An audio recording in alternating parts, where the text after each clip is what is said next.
mu lukiiko omwegattira bammeeya b'ebibuga ab'enjawulo olutudde okusala entoto ku ngeri y'okulwanyisaamu mu Kenya. Mmeeya w'ekibuga Kampala Ssalongo Erias Lukwago avuddeyo ne yeekokkola gavumenti ya wakati kyalemereddwa okuteeka ensimbi mu byobulamu, ekintu ky'agamba nti kizza emirimu gyabwe nga bammeeya emabega. Kwaga agamba nti gavumenti eremereddwa okutuukiriza endagaano ya Abuja Declaration amawanga ga Africa mwe gasalirawo nti gavumenti ziteeke ebitundu 15 ku buli 100 mu byobulamu ng'ate yo eteekamu ebitundu 8 ku buli 100 y'ensonga lwaki bakyalemeddwa okulwanyisa obulungi ekirwadde kya Mukenenya. Kaweefube ono baali baagala atandikire mu bifo eby'enzigota biyita informal sectors ng'obutale, ebibanda by'abamakanika, abakozi ba safari, ekintu ekikyagaanye olw'ebufunda bw'ensawo. Wabula Lukwago agamba nti abaana b'amasomero bafuna okusomesebwa okuva eri abasomesa baabwe ku ndwadde eno.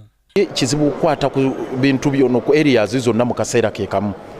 Era kyetufudde tutunuulira bano abali nnyo mu ze tuyita informal sectors abali mu bifo eby'enzigota. Sanga abantu bano abataxi, abamagalaji, ababodaboda, abantu abakyala abafunda nga tebafunye kusomesebwa kwonna, nabafunye buyambi bwonna. Abaana b'amasomero ekirungi akalembereza akakyaliwo nti at least bafuna okusomesebwa nga bayita mu masomero. Ensonga endala Lukwago gy'anokoddeyo kwe kuba nti abantu abalala abakiika ku kakiiko kano tebakyalina yafisi ze batuulamu era ebirowoozo byabwe bikomaawo. Tulina ba chairpersons aba town council nga mu kalulu kali baagwo bawulidde amazima tebankyawa nkireese mu mutima mulungi kubanga bw'obeera mu lukiiko nga luno tokyalina budget, tokyalina council, tokyalina office, kati bye tuteesa wano gw'ogenda biteeka otya mu nkola.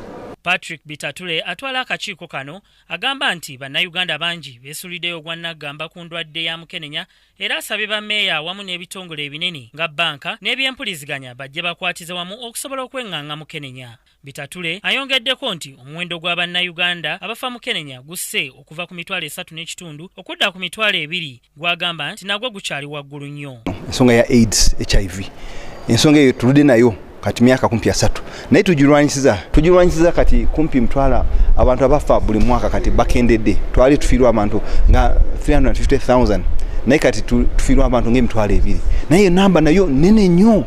Tugezezaako nnyo naye ndaba abantu batandise kukywala nga ekya bulijjo. Tetuyinza kirekana kibeera ekintu kya bulijjo. Tulina okubeera bagumu, tulwane tulabe nti buno obulwadde buvaamu mu Uganda. Tom Butime, minisita wa gavumenti z'ebitundu ng'ali wamu n'abakulembeze bano agamba nti basaanye bakwatire wamu okutumbula ebyobulamu ng'era abakulembeze ab'enjawulo nga ba town clerk bajja kuyambako mu kulondola kaweefube ono mu buli kibuga ky'eggwanga.